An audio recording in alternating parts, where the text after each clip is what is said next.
শিং মাছ দিয়ে লতি রান্না কখনো খেয়েছেন? তাই আপনাদের সাথে শেয়ার করব শিং মাছ দিয়ে লতি রান্না করা। আসসালামু আলাইকুম, কেমন আছেন সবাই? আশা করি সবাই ভালো আছেন।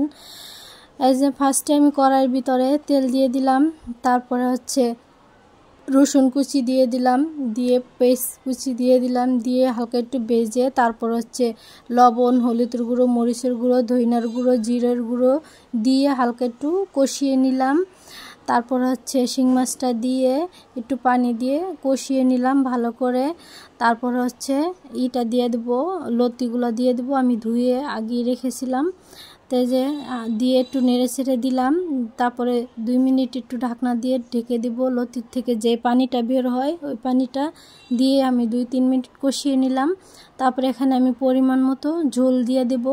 এরপরে আর কোনো ঝোল দিব না। আমি এখানে লতিটা আমি একটু আস্তে আস্তে রাখবো, সবুজ সবুজ রাখবো। তাই এখানে আমি আর কোনো পানি অ্যাড করব না, তাইলে কালারটা চেঞ্জ হয়ে যাবে আর লতিটা গলে যাবে। তো এখানে আমার লতিটা হয়ে গেছে। এখন আমি সে মাছের থেকে কাঁটাটা উঠিয়ে ফেলবো। তাই যে হালকা একটু একটু পেস্ট করলে কিন্তু ওই যে কাঁটাটা বের হয়ে যাচ্ছে, মাছের থেকে আলাদা হয়ে যাচ্ছে। তাই এখানে আমি সবগুলো কাঁটাই আমি বেছে নেব। আপনারা চাইলে মাছ উঠিয়ে তারপরে কাঁটা বেছে আবার দিতে পারেন, তা আমি সেটা করলাম না।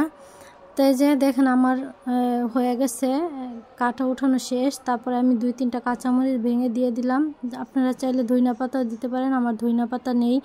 এই যে দেখেন মাশাআল্লাহ ফাইনাল লুকটাকে।